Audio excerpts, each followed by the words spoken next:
Hello friends and welcome to another new video from Physics is Love. And today we'll discuss about something which is one of the most interesting topics of physics. Today we'll discuss about the theory of relativity. So without doing much delay, let's begin. Now, to understand Einstein's relativity theory, first of all we need to understand the meaning of the term relativity. So to understand the meaning of the term relativity, let us consider an example. Imagine you are traveling in a car and suddenly you saw a beautiful girl or a handsome boy, whatever, standing on the footpath and he or she is staring at you. Now what do you feel? Oh, just leave that question, I was just kidding. So now he or she will think that as you are moving in a car, so you are definitely in motion, isn't it? However, you who is sitting inside a car very quietly will think that how can I be in motion, man? I'm sitting quietly inside my car, neither I am doing any kind of movements. Then how can I be in motion? I'm definitely at rest. That is your thinking.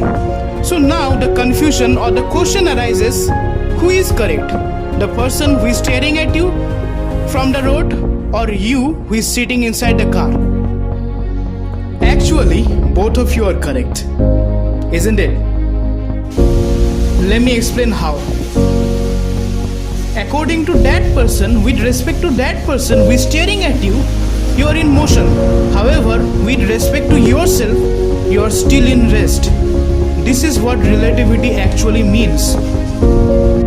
Actually, the truth is you cannot say that whether any object is in motion or is in rest, because every object in the universe remains at rest or in motion with respect to the observer.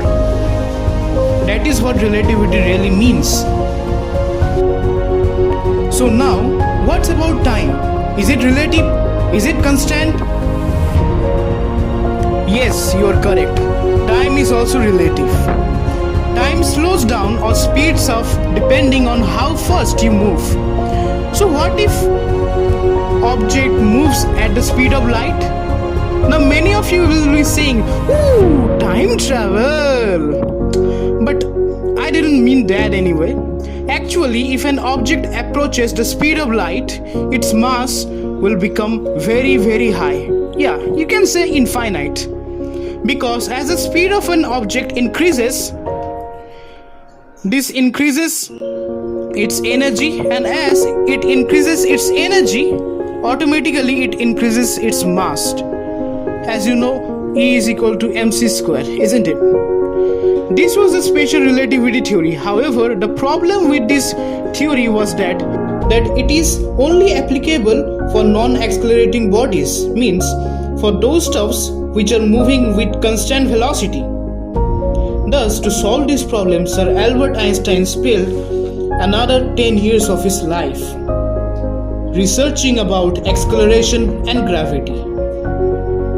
Now, through his thought experiments, he discovered many interesting stuffs, like, for example, gravity is a form of acceleration. Yeah, it may sound to you that we all know these things, isn't it?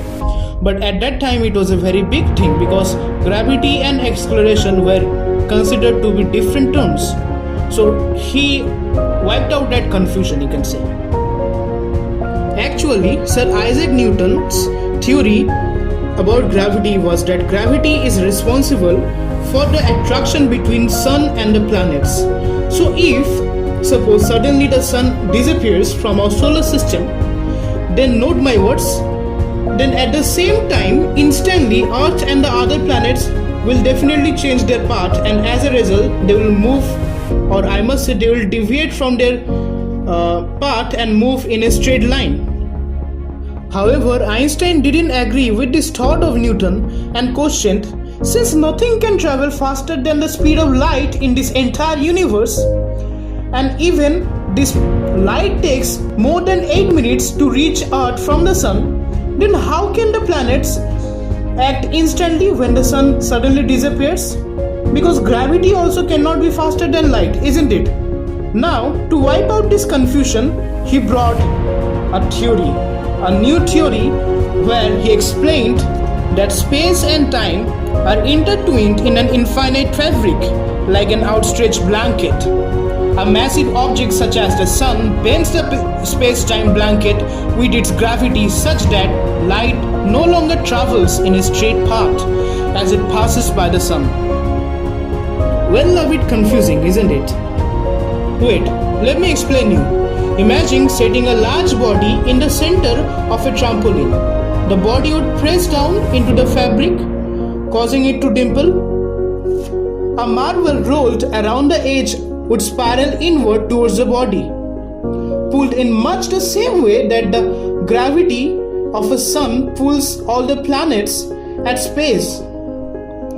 Well, there are many viral videos about this trampoline experiment in the internet, so you can watch out them if you want to. Yeah, I could have brought one of them, but there is something called copyright, so I won't do that. Anyway, so Albert Einstein termed this whole stuff as his general relativity theory, and this was the theory which made him a legendary scientist from a great scientist. So that's all from me. I hope you liked the video. Thank you very much for watching this video, and I'll be back with a new one very soon. Until then, take care of yourself and goodbye.